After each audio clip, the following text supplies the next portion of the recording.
నమస్తే city Ongole news కి స్వాగతం. నేను రేవతి. ముందుగా బులెటిన్ లో హెడ్లైన్స్. ఒంగోలు సమీపంలోని రైస్ ఇంజనీరింగ్ కళాశాలలో ఈవీఎంలు భద్రపరిచిన స్ట్రాంగ్ రూమ్లను పరిశీలించిన జిల్లా ఎన్నికల అధికారి ఏఎస్ దినేష్ కుమార్.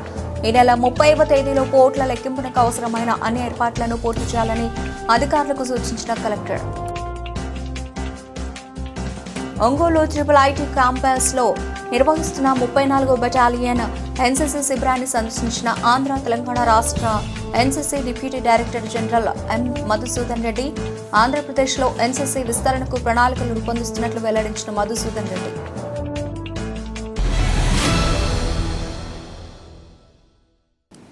డీటెయిల్స్ చూస్తే ఓట్ల లెక్కింపునకు అవసరమైన అన్ని ఏర్పాట్లను ఈ నెల 30వ తేదీలోపు పూర్తి చేయాలని కలెక్టర్ మరియు జిల్లా ఎన్నికల అధికారి ఏఎస్ దినేష్ కుమార్ స్పష్టం చేశారు. ఒంగోలు శివార్లోని రైస్ ఇంజనీరింగ్ కాలేజీని సందర్శించి ఈ ప్రాంగణంలో ఈవీఎంలను భద్రపరిచిన స్ట్రాంగ్ రూమ్లను, ఓట్ల లెక్కింపు కోసం చేస్తున్న కౌంటింగ్ కేంద్రాల ఏర్పాట్లను పరిశీలించారు.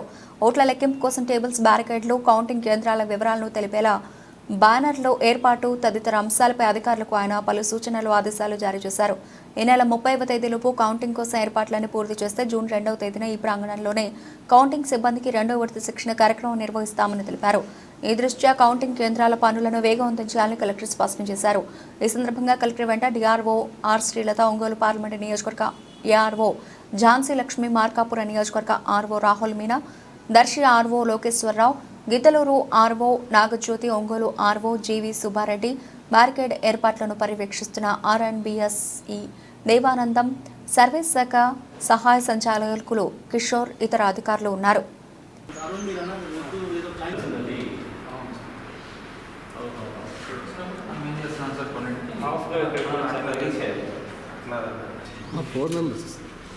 ప్రతి టేబుల్ ఏంటిది sir counting agents sir. Counting table మూడు పెట్టారా? ఒక టేబుల్ కాదు పెట్టారా స్పేస్?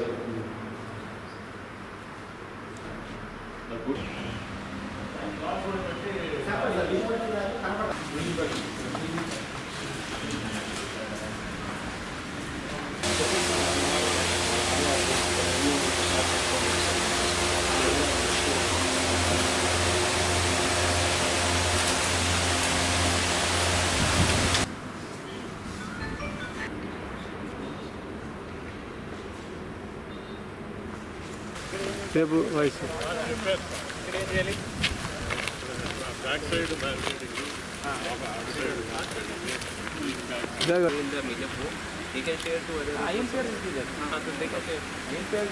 అందరూ గ్రూప్ ఉన్నాయి కదా, ఆ గ్రూప్లో పెడుతూనే ఉండండి. నార్మల్ కాన్స్టిట్యూన్సీ గ్రూప్స్ కూడా పెట్టాను. ఎట్లా నామినేషన్ ఎట్లా చేశాను.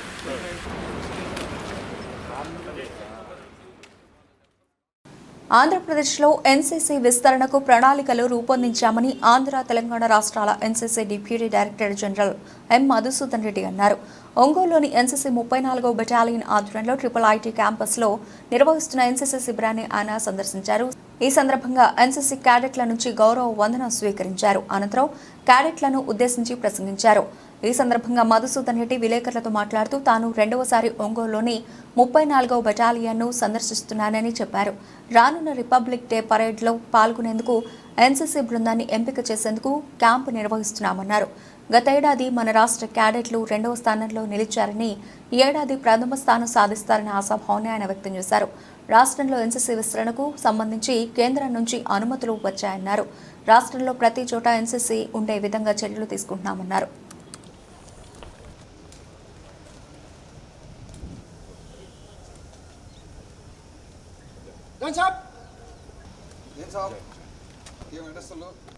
From Government High School, Vivekananda Kumar, Deputy Bhuvanpal, because it is very difficult, very far. So first thing, when you can see 150 kilometers.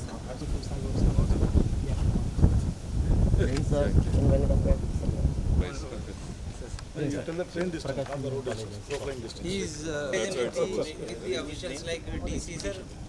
His name should go for expedition. Yeah.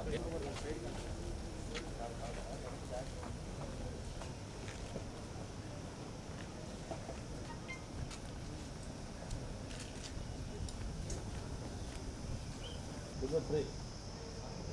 Second tray. NDG 1. It's a great privilege that we get. Yes, the cover needs to be released.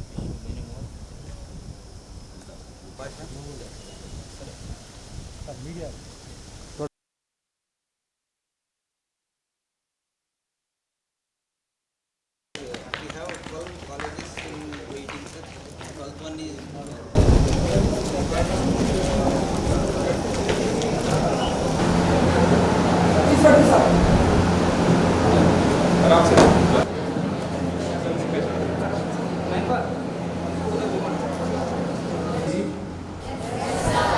or waiting for lunch. So we are a part of this nation. ఈ దేశంలో మనకు ఒక భాగం. Are you all disciplined? ఇప్పుడు మన దేశంలో తక్కువ ఏంటంటే ఈ రెండే. Only place everything is together is NCC. Most పౌరులు మీరు. You are the future. మన దేశానికి ఫ్యూచర్ మీరు. Social service activities. మనం చేసేది నషాముక్త మన డ్రగ్స్ తీసుకోవద్దు అని చెప్పేసి but we must ensure that it is fully implemented. Second is work towards ఆ గోల్ ని చేరుకోవాలంటే ఏం చేయాలంటే దానికి మనం వర్క్ చేయాలి.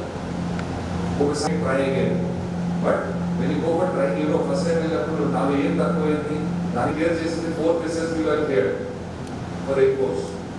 Okay to be physically and mentally strong very important. Okay ఎన్సీసీలో ఉన్నప్పుడే డ్రిల్ చేస్తాను, ఎన్సీసీలో ఉన్నప్పుడే పీటీ చేస్తాను కాదు. మీకు మెయిన్లీ క్యాంప్ ఉద్దేశం ఏంటంటే ఇప్పుడు ఈ క్యాంప్లో మన ఎన్సీసీ పిల్లల్ని ఈ షార్ట్ లిస్ట్ చేయడం. ఎందుకు షార్ట్ లిస్ట్ చేయాలంటే మనకి నెక్స్ట్ ఫ్యూచర్లో వచ్చేది ఆల్ ఇండియా థల్ సైనిక్ క్యాంప్ వస్తుంది. ఆ ఆల్ ఇండియా థల్ సైనిక్ క్యాంప్ కోసం మనం క్యాడెట్స్ షార్ట్ లిస్ట్ చేసేసి వాళ్ళని ట్రైనింగ్ ఇచ్చేసి ఆ క్యాంపుకి పంపించాలి. Last year AP and Telangana directorate మన cadets became second, all India second position వచ్చింది మనకి. ఈసారి మన ఎయిమ్ అంతా ఫస్ట్ పొజిషన్ రావడమే. ప్రతి కాంపిటీషన్లో ఫస్ట్ పొజిషన్ రావాలనే ఎయిమ్తో ఉద్దేశంతో ఈ షార్ట్ లిస్ట్ చేస్తున్నారు. ఇక్కడ చేసేవాళ్ళంతా ఈ క్యాంప్లో పని చేసేవాళ్ళంతా సిఓ కానీ వాళ్ళ స్టాఫ్ కానీ ఏఎన్ఓస్ అందరు కానీ మా అందరి ఉద్దేశం ఒకటే, మన నెక్స్ట్ ఇయర్ మన AP Andhra Pradesh and Telangana directorate first పొజిషన్లో రావాలనే ఉద్దేశంతో. అదొకటే కాకుండా మనకి expansion plan already government of India approve చేసింది. Expansion NCC expansion plan phase 1లో మనకి 26,000 వేకెన్సీస్ ఇచ్చారు. ఓకే, సో ఆ ఎక్స్పాన్షన్ ప్లాన్ది కూడా ఎలా చేయాలి, మనము ఎక్కడెక్కడ ఇంకా ఎక్స్పాండ్ చేయాలి, ఏ ప్లేసెస్కి మనకి మైనర్ యూనిట్ని మేజర్ యూనిట్గా కన్వర్ట్ చేయడము, కొన్ని యూనిట్స్ని మూవ్ చేసేసి సో దట్ ఈ ఎన్సీసీ ఫుట్ ప్రింట్ ప్రతి చోట ప్రతి డిస్ట్రిక్ట్లో ఉండాలనేది మన ఉద్దేశం. ఓకే, దానికి చాలా సపోర్ట్ అవసరం ఉంటుంది స్టేట్ గవర్నమెంట్ది. సెంట్రల్ గవర్నమెంట్ ఆల్రెడీ మనకు ప్లాన్స్ ఇచ్చేసారు, ఎలా చేయాలని చెప్పేశారు. దాన్ని మేము ఇంప్లిమెంట్ చేస్తున్నాము. స్టేట్ గవర్నమెంట్ సపోర్ట్ కూడా తీసుకోవాలి. త్వరలోనే ఇప్పుడు ఎలక్షన్స్ వరకు వెయిట్ చేస్తున్నాను. ఎలక్షన్స్ రిజల్ట్ అయిపోయిన తర్వాత నేను వెళ్ళేసి మళ్ళీ చీఫ్ మినిస్టర్ గారితో, గవర్నర్ గారితో, ప్రిన్సిపల్ సెక్రటరీ, చీఫ్ సెక్రటరీ గారితో, ప్రిన్సిపల్ సెక్రటరీ గారితో కలిసి వాళ్ళకి ప్లాన్ ఇచ్చేసి ఈ ఎక్స్పాన్షన్ ప్లాన్ ఇంప్లిమెంట్ చేయించాలి. మెయిన్ ఉద్దేశం ఏంటండి. సో ఇట్స్ మతలబ్ proud privilege actually to be deputy director general. ఇంత పెద్ద డైరెక్టరేట్కి డిప్యూటీ డైరెక్టర్ జనరల్గా ఉండడము, ప్లస్ ప్రతి క్యాంపుకి వెళ్ళడము, ప్రతి క్యాంపులో సెలెక్షన్ చేయడము, ఇవన్నీ చాలా ఇంపార్టెంట్ అండి. అంటే క్యాంపుకి మనం పర్సనల్గా వెళ్ళి సెలెక్ట్ చేయడం ఎందుకు ఇంపార్టెంట్ అంటే ది బెస్ట్, మనకు కావాల్సింది ది బెస్ట్. సో కాంపిటీషన్లో ఇందులో ఎవరిది రికమెండేషన్ పని చేయదు, ఎవరు మా అమ్మాయి బాగుంది, మా అబ్బాయి బాగుంది అవన్నీ నడవండి. It's purely on merit, purely based on merit select చేసేసి మా ఉద్దేశం ఏంటంటే ఈసారి మన Andhra Pradesh Telangana direct at least top 3 పొజిషన్స్లో ఉండాలండి రిపబ్లిక్ డే క్యాంప్ వచ్చేసరికి. And we will achieve it.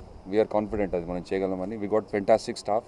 Cadets చాలా మన performance of cadets has been fantastic. ఇక్కడ మన రూరల్ ఏరియా కానివ్వండి, అర్బన్ ఏరియాస్ కానివ్వండి, వీళ్ళంతా performance has been good. Purely ఎందుకంటే వీ సెలెక్టెడ్ మెరిట్ బేస్ మీద సెలెక్ట్ చేసాం, అందుకని. జిల్లా వైద్య ఆరోగ్య శాఖ అధికారి చాంబర్ నందు సబ్ యూనిట్ అధికారులకు సమీక్ష సమావేశం నిర్వహించారు. సమావేశానికి జిల్లా వైద్య ఆరోగ్య శాఖ అధికారి డాక్టర్ డి సురేష్ కుమార్ అధ్యక్షత వహించారు. అనంతరం ఆయన మాట్లాడుతూ అన్ని ప్రాథమిక ఆరోగ్య కేంద్రాల్లో యాక్టివ్, పాసివ్ సర్వేలెన్స్ 100% జరుగు విధంగా సబ్ యూనిట్ అధికారులు చర్యలు తీసుకోవాలని ఆదేశించారు. నీటి నిల్వ ప్రదేశాల్లో ఆయిల్ బాల్స్ వేసే విధంగా చూడాలని సూచించారు. ఈ సమావేశంలో జిల్లా మలేరియా అధికారి డాక్టర్ మాధవిలతతో పాటు వైద్య సిబ్బంది పాల్గొన్నారు. 2.5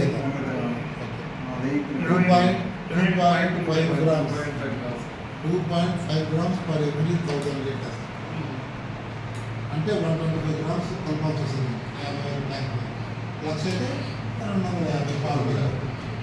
దిస్ ఇస్ ద మెజర్మెంట్. ఈ మెజర్మెంట్ మీరు పంచాయతీ వాళ్ళతో చెప్పి కరెక్ట్గా కల్పిస్తే ట్యాప్ పాయింట్లో 0.2 క్లోరిన్ అనేది ఉంటుంది. తర్వాత నెక్స్ట్ చేయాల్సింది ఏంటి, మున్సిపాలిటీ వాళ్ళతో కానీ పంచాయతీ వాళ్ళతో కలిసి సిఎస్ కాలువలుగా నీరు నిల్వ లేకుండా చేయడము. ఈ coordination meeting RWS, panchayati, MPDO, మిగతా వాళ్ళని ఎవరిని అవసరమైతే వాళ్ళని పిలిపించాలి.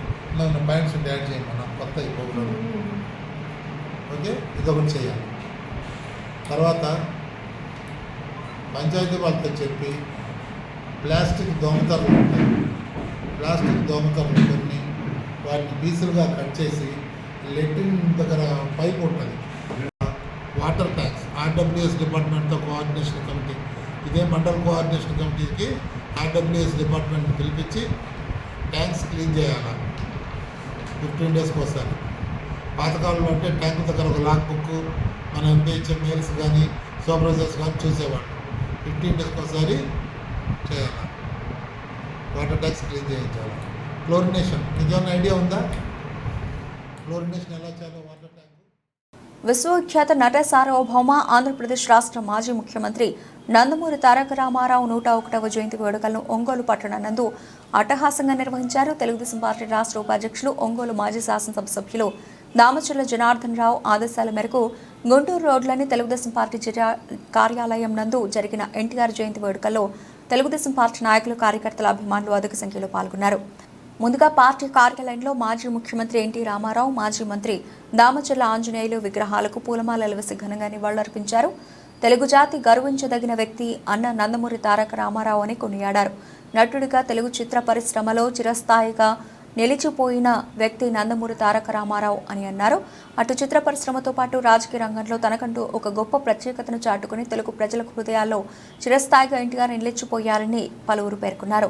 ఈ కార్యక్రమంలో మాజీ మున్సిపల్ చైర్మన్ మంత్రి శ్రీనివాసరావు, అయినాబత్తిన ఘనశ్యామ్, తాత ప్రసాద్, కోల ప్రభాకర్, శ్రీరామ్మూర్తి, ఆలూరి ప్రభాకర్, రామకృష్ణ పరమహంస, వైవి సుబ్బారావు, శాసనాల వీరబ్రహ్మం, గుర్రాల రాజు విమల్, కోటారి నాగేశ్వరరావు, ఆరోగ్య శంకర్, వెంకటేశ్వర్లతో పాటు తెలుగు మహిళలు పాల్గొన్నారు. మహాపురుషుడు వారి యొక్క అభిమానము, ఆశీర్వచనము ఎల్లవేళ తెలుగుదేశం పార్టీ కార్యకర్తల మీద ఉండాలని చెప్పి ఆంధ్ర రాష్ట్ర ప్రజల మీద కాకుండా కుశలతనం రోల్స్ చేసినా కూడా దేనికి దానికి అనేక పురస్కారానికి సరైన మిమ్మల్ని అందరినీ కూడా నేను మనస్ఫూర్తిగా అభినందిస్తూ ఉన్నాను. తెలియజేస్తూ నందమూరి తారక రామారావు గారు మరలా పుట్టాలి. సీనియర్ తెలుగుదేశం పార్టీ నాయకులు, తెలుగు జాతిని విశ్వవిఖ్యాతుల నిలిపిన మా ఆరాధ్య దైవం, బడుగు బలహీన వర్గాల ఆశాజ్యోతి అన్న నందమూరి తారక రామారావు గారి 101వ జయంతి ఒంగోలు నియోజకవర్గంలో నియోజకవర్గ కార్యాలయంలో మా ప్రీతమ నాయకులు దామచర్ల జనార్దన్ గారి ఆధ్వర్యంలో చాలా చక్కగా మా తెలుగుదేశం పార్టీ కుటుంబ సభ్యుల మధ్య పండగ, ఒక ఇంట్లో ఒక పండగలాగా చేసుకున్నాం. ఈ రోజున అన్నగారి పుట్టినరోజు అంటే ప్రతి తెలుగింట్లో వాళ్ళ ఇంట్లో మనిషి పుట్టినట్టుగానే ఫీల్ అవుతూ ఉంటారు. అలాంటి సందర్భంలో ఈ రోజున అన్నగారి పుట్టినరోజుకి అన్నగారికి మేము ఇచ్చే బహుమతి ఏది ఉందంటే 2024లో ఒంగోలు నియోజకవర్గాన్ని తెలుగుదేశం పార్టీ దామచర్ల జనార్దన్ గారిని భారీ మెజార్టీతో గెలిపించి, అలాగే ఈ రాష్ట్రంలో తెలుగుదేశం పార్టీని మళ్ళీ రేపు 4వ తారీఖు తర్వాత ముఖ్యమంత్రిగా నారా చంద్రబాబు నాయుడు గారిని ముఖ్యమంత్రిగా చేసుకోవటమే మా తెలుగుదేశం పార్టీ ప్రతి ఒక్క కార్యకర్త ఇప్పుడు దాకా 5 సంవత్సరాలు పడిన దీక్ష, వాళ్ళు చేసిన ప్రతిజ్ఞకి నెరవేర్చే రోజు రేపు 4వ తారీఖే. అందుకే ముందస్తుగా ఈ రోజున మా అన్న, మా దైవం ఎన్టీ రామారావు గారి జన్మదిన వేడుకల్ని చాలా ఎంత ఇదిగా అంటే ఒక ఎమోషనల్గా ప్రతి ఒక్కరు వచ్చి ఈ రోజున ఇంత బాగా చేశారంటే వాళ్ళందరికీ పేరు పేరున నా ధన్యవాదాలు తెలియజేస్తా ఉన్నాను. ఈ సందర్భంగా నిన్న ఎన్నికల్లో కష్టపడిన ప్రతి ఒక్క తెలుగుదేశం పార్టీ కార్యకర్తకి, ప్రతి ఒక్క తెలుగుదేశం పార్టీ అభిమానికి, అలాగే తెలుగు రాష్ట్రాన్ని అభివృద్ధి కోరుకున్న ప్రతి ఒక్కరికి నా శిరస్సు వంచి నమస్కారాలు తెలియజేస్తాను. ఈరోజు అన్న నందమూరి తారక రామారావు గారి 101వ జయంతి కార్యక్రమాన్ని జిల్లా తెలుగుదేశం పార్టీ కార్యాలయంలో ఎంతో ఘనంగా పెద్దల సమక్షంలో సీనియర్ నాయకులు అట్లాగే పార్టీ కార్యకర్త నాయకులందరి సమక్షంలో కూడా ఎంతో ఘనంగా నిర్వహించుకోవడం జరిగింది. అన్న నందమూరి తారక రామారావు గారు అంటే తెలుగు జాతిని ప్రపంచవ్యాప్తంగా చాటినటువంటి వ్యక్తి, తెలుగు జాతికి గౌరవం తెచ్చి తెలుగు వాళ్ళకి ఎంతో పేరు ప్రఖ్యాతలు దేశవ్యాప్తంగా ప్రపంచవ్యాప్తంగా తెచ్చినటువంటి వ్యక్తి అన్న నందమూరి తారక రామారావు గారు. ఈ భూమి మీద ఈ తెలుగు వాళ్ళు ఎవరైతే మన ప్రపంచవ్యాప్తంగా ఉంటారో వాళ్ళందరూ కూడా చిరస్మరణంగా అన్న నందమూరి తారక రామారావు గారిని దశలా ఎప్పుడు మన తరతరాలుగా గుర్తుంచుకుంటారు.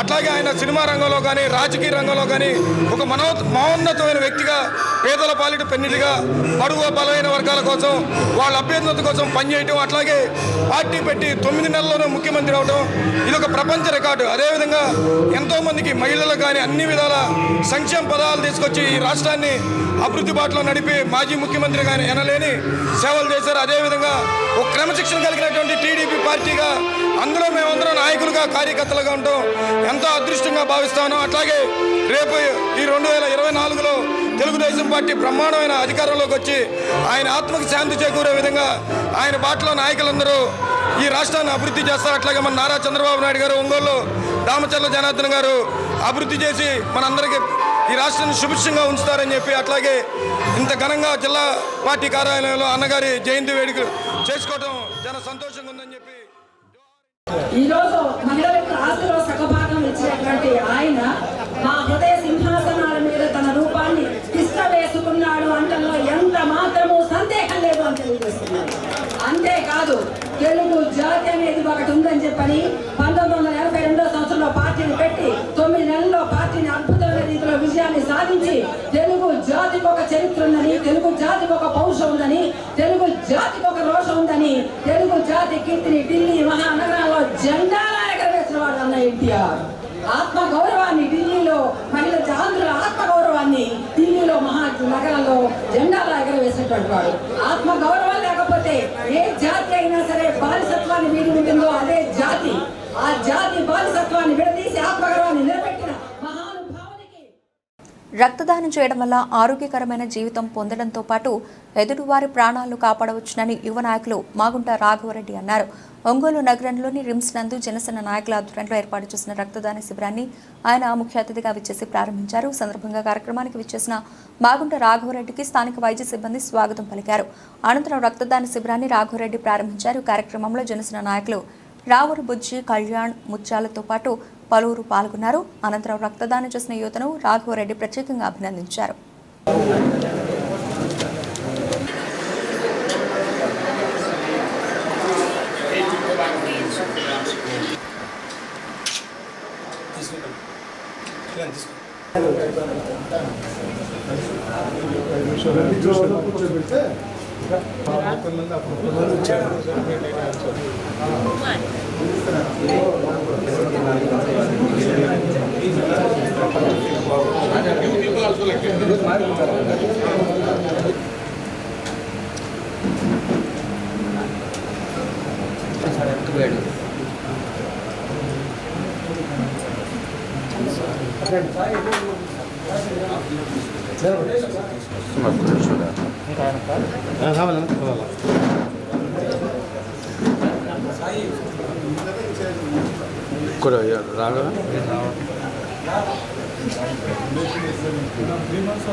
రక్తదానం అనేది ఎంత ఇంపార్టెంట్ అనేది మీ అందరికీ తెలుసు.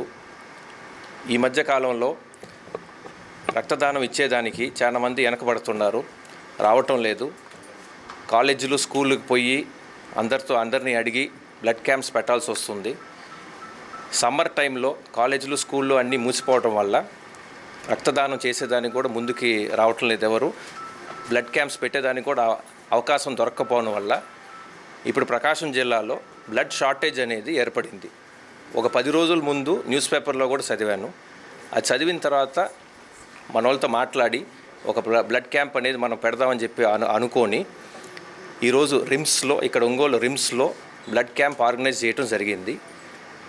జనసేన పార్టీ తరఫున రావురి బుజ్జి, కళ్యాణ్ వీళ్ళందరూ కలిసి ఇక్కడ ఒక 40 మంది యువకుల్ని సేకరించి ఈరోజు బ్లడ్ క్యాంప్ ఇక్కడ ఏర్పాటు చేశారు. బ్లడ్ అనేది ఎంత అవసరం అనేది మీకు, మీ కుటుంబ సభ్యులకి అవసరం అయినప్పుడు మీకే తెలుస్తుంది. ఇది మీరు గుర్తుపెట్టుకొని మీరే ముందుకు వచ్చి రక్తదానం చేస్తే చాలా బాగుంటుంది. ఇది మనం 3 నెలలకు ఒకసారి రక్తదానం చేయొచ్చు మనం. సో మీరందరూ యువకులందరూ ముందుకు వచ్చి ప్రతి 3 నెలలకు ఒకసారి మీ ఇష్టం, మీరు ఏ రోజు వస్తారనేది మీకు ఇష్టం, కానీ మీరేందనంటే బ్లడ్ డొనేషన్ అనేది మీరు చేస్తే మనందరికీ చాలా హెల్తీగా కూడా ఉంటుంది. అది 3 మంత్స్కి ఒకసారి చేయొచ్చు. కాబట్టి మీరందరూ ముందుకు వచ్చి 3 మంత్స్కి ఒకసారి గవర్నమెంట్ హాస్పిటల్ అయినా ఎక్కడైనా ప్రైవేట్ హాస్పిటల్ అయినా మీకు ఎక్కడ వీలైతే అక్కడ మీరు బ్లడ్ డొనేషన్ చేసి మీరు ఒక ప్రాణాన్ని కాపాడటం లేదు, ఆ ప్రాణంతో ఉన్న కుటుంబ సభ్యులు వాళ్ళందరితో సంబంధించిన వాళ్ళందరికీ మీరు కాపాడిన వాళ్ళు అవుతారు. సో మీరు బ్లడ్ డొనేషన్ అనేది చేయండి. యువకులందరూ ముందుకు రావాలా. ఎందుకు భయపడుతున్నారనేది అర్థం కావట్లేదు. మీరందరూ ముందుకు వచ్చి ఇంక నుంచి ఏంటంటే ఒంగోలులో ఎక్కడ బ్లడ్ షార్టేజ్ అనేది రాకుండా చూసుకునే అవసరం మనందరికీ ఉంది. కాబట్టి మీరందరూ ముందుకు వచ్చి బ్లడ్ డొనేట్ చేయాలని నేను కోరుకుంటున్నాను. 3 నెలలకు ఒకసారి అందరితో మాట్లాడి, ఇది పొలిటికల్గా కాకపోయినా ప్రతి పార్టీతో అందరితో సంబంధించి పెట్టాలనుకుంటున్నాము. కానీ ఏంటంటే ముందుగా ఈ కాలేజీలు స్కూళ్ళు వాళ్ళందరూ కలిసి పెడితే అది దానికి ఒక ఆర్గనైజ్ స్ట్రక్చర్గా పోతుంది. అది ముందు మేము అడిగేది కాదు, కానీ వాళ్ళే పెట్టుకుంటే అది ఇంకా ఈజీగా ఉంటుంది. ఈ రక్తం అందక చాలామంది ఇబ్బంది పడుతున్న ఈ తరుణంలో మాగుంట రాఘవరెడ్డి అన్నగారి పిలుపు మేరకు మెగా అభిమానులుగా పవన్ కళ్యాణ్ గారి అడుగుజాడలు నడిచే సైనికులుగా మా వంతు మా జన సైనికులు అలానే వివిధ అభిమానుల సహకారంతో ఈరోజు ఒంగోలులోని రిమ్స్ ఆవరణలో రాఘవరెడ్డి అన్న ముఖ్య అతిథిగా అలానే మిగతా నాయకులు అతిథులుగా క్యాంప్ నిర్వహించాము. ఇలానే రానున్న రోజుల్లో కూడా మా వంతు ఇలా సామాజిక సేవ చేయడంలో మా వంతు ముందుంటామని అన్నయ్య మెగాస్టార్ గారు చెప్పిందే రక్తదానం చేయండి, ప్రాణదాతలు అవ్వండి, అలానే 10 మంది కష్టకాలను ఆదుకోమని మా అధినాయకుడు జనసేన అధినేత పవన్ కళ్యాణ్ గారు మాకు తెలియజేశారు. అలానే ప్రకాశం జిల్లాలో ప్రజలకి అవసరం ఉన్న ఆదుకునే కుటుంబం మాగుంట కుటుంబం. ఇలానే మా అన్నగారు రానున్న రోజులు ఏ పిలుపులు ఇచ్చినా మా వంతు సహకారం మేము అందిస్తామని ఈరోజు రక్తదానం చేసిన ప్రతి ఒక్క అభిమానికి హృదయపూర్వక ధన్యవాదములు తెలియజేసుకుంటాం. అన్ని దానాల్లోకెల్లా రక్తదానం మిన్న అని ఎప్పటి నుంచి మన పెద్దలు చెప్తూ ఉంటారు. అది చాలా నిజమైన విషయము. ఇది అందరూ గుర్తుంచుకోవాల్సిన విషయము. ఏదైనా అవయవం దానం చేస్తే అది మన నుండి దూరం అవుతుంది, కానీ రక్తం అనేది మన శరీరంలో సహజంగా పుడుతుంది. ఈ రక్తదానం ఎన్నిసార్లు చేసినా కూడా ఏ మనిషికి ఎటువంటి ఇబ్బంది ఉండదు. ప్రతి 3 నెలలకు ఒకసారి రక్తదానం చేస్తే అది మీకే మీ ఆరోగ్యానికి మంచిది, అంతేకాక ఎదుటి మనిషికి కూడా చాలా ఉపయోగపడుతుంది. కనుక అందరూ గుర్తుంచుకొని వయసు భేదం లేకుండా అందరూ తర భేదాలు లేకుండా రక్తదానం చేయాలని, సమాజానికి ఉపయోగపడాలని కోరుకుంటున్నాం. ప్రస్తుతం 25 బ్యాగ్స్ ఉన్నాయి. అవి చాలా తక్కువ. రాఘవరెడ్డి గారు సహకారంతో ఇవాళ ఒక చిన్న క్యాంపు కండక్ట్ చేస్తున్నాము. దానివల్ల కొంచెం నిలువలు పెరుగుతాయి. ఇవి అందరికీ ఉపయోగపడతాయని అనుకుంటున్నాను. రాఘవరెడ్డి గారికి ధన్యవాదాలు. మాగుంట రాఘవన్న పిలుపు మేరకు ఈరోజు రిమ్స్లో బ్లడ్ క్యాంప్ ఏర్పాటు చేయడం జరిగింది. ఎందుకంటే జిల్లా ప్రజల్ని వారు చూసుకునేటట్టు ఏ రాజకీయ కుటుంబం చూసుకోదు. ప్రజల్ని ఏ రకాలుగా ఆరోగ్యపరంగా కానీ ఆర్థికంగా కానీ అనేక సమస్యలు ఎల్లవేళ జిల్లా ప్రజలను గమనిస్తూ ఉండే కుటుంబం మాగుంట కుటుంబం. అలాంటి వారు ప్రజాసేవలో ఉండటం, వారు మా చేత కూడా ఇలాంటి సేవలు చేపట్టడం మాకు చాలా గర్వకారణం. కాబట్టి భవిష్యత్తులో, ఎందుకంటే గత 30 సంవత్సరాల నుంచి అన్నయ్య చిరంజీవి గారు మాకు నేర్పింది ఇదే. ఎందుకంటే రక్తం ఇవ్వడానికి భయపడేవాళ్ళు ఒక్కొక్క టైంలో. అలాంటి ఆలోచన నుంచి మేము ఎప్పుడు రక్తం ఇస్తామని ఈరోజు ఉన్న యువత తిరుగుతూ ఉన్నాం. కాబట్టి ఇలాంటి రక్తదాన కార్యక్రమాలు భవిష్యత్తులో కూడా మేము చాలా ఏర్పాటు చేసి ప్రజల ప్రాణాలు నిలుపుతామని తెలియజేస్తాం. కనిగిరి ప్రాంతంలోని కంచనవారిపల్లిలో హైస్కూల్ హెడ్ మాస్టర్గా పనిచేస్తున్న విజయభాస్కర్ రెడ్డి అనే వ్యక్తి ఒంగోలు నగరానికి చెందిన సంధ్య అనే ఆమె భర్తకు ఉద్యోగం ఇప్పిస్తానని చెప్పి లక్షల రూపాయలు తీసుకుని ఉద్యోగం ఇప్పించకుండా డబ్బులు ఇవ్వకుండా ఇబ్బందులకు గురి చేస్తున్నారని బాధితురాలు సంధ్య వాపోయారు. నగరంలోని ఎంసీఏ భవన్లో జరిగిన మీడియా సమావేశంలో ఆమె మాట్లాడుతూ ఈ ఏడాది ఫిబ్రవరిలో తన భర్త సాయి కుమార్ ప్రైవేట్ డ్రైవర్గా పనిచేస్తూ జీవనం సాగిస్తున్నామని, అయితే మేము సత్యనారాయణపురంలో ఉండగా విజయభాస్కర్ రెడ్డి అనే హెడ్ మాస్టర్ పరిచయం అయ్యాడని తెలిపారు. ఇల్లు నిర్మాణం కొరకు అప్పుడప్పుడు కొంత డబ్బులు తీసుకుంటూ ఇస్తూ ఉండేవారని తెలిపింది. అదే క్రమంలో తన భర్త ఖాళీగా ఉంటున్నాడని చెప్పగా తనకు డీఈఓ కార్యాలయంలో పలుకుబడి ఉందని మాయమాటలు చెప్పి తమ వద్ద నుంచి 10 లక్షల రూపాయలు నగదును తీసుకుని ఉద్యోగం ఇప్పించకుండా తమను అనేక ఇబ్బందులకు గురి చేస్తున్నారని ఆవేదన వ్యక్తం చేశారు. ఇదేమని ప్రశ్నించిన తమను నీకు దిక్కున్న చోట చెప్పుకోండి అంటూ అసభ్య పదజాలంతో దూషిస్తున్నారు అని మండిపడ్డారు. జరిగిన సంఘటనపై పోలీసులు ఫిర్యాదు చేయగా తాలూకా పోలీసులు స్పందించలేదని, తర్వాత ఎస్పీ కలుగజేసుకున్న తర్వాత అతనిపై చీటింగ్ కేసు నమోదు చేశారని, కానీ ఇంతవరకు అతని మీద ఎలాంటి చర్యలు తీసుకోలేదని అన్నారు. ఇదే విషయమై డబ్బుల కోసం మేము అతన్ని అడగా అతనికి బంధువు అయినటువంటి పసుపుగల్లు మాజీ సర్పంచ్ శ్రీనివాసరెడ్డితో అసభ్య పదజాలంతో తిట్టిస్తూ మమ్మల్ని మానసికంగా ఇబ్బందికి గురి చేస్తారని అన్నారు. తనకు ఏం జరిగినా వారిద్దరి బాధ్యులు అని ఆమె పేర్కొన్నారు. తాను ఇచ్చిన నగదుకు బదులుగా 2 ఫేక్ చెక్లు ఇచ్చారని, అవి కూడా చెల్లలేదని, అందువల్ల విజయభాస్కర్ రెడ్డిపై తక్షణమే చట్టపరమైన చర్యలు తీసుకుని తనకు రావాల్సిన నగదును ఇప్పించవలసిందిగా అధికారులను వేడుకుంది. సంధ్యలత, నేను సత్యనారాయణపురంలో రెంట్కుండేదాన్ని. అక్కడ రవణమ్మ అనే ఒక ఆమె మా ఇంటి పక్కన రెంట్కుండేది నాతో పాటు. ఆ ఇంటికి విజయభాస్కర్ రెడ్డి అనే వ్యక్తి ప్రిన్సిపాల్, ఆయన కనిగిరి మండలం Kanchanvaripalli high school head master.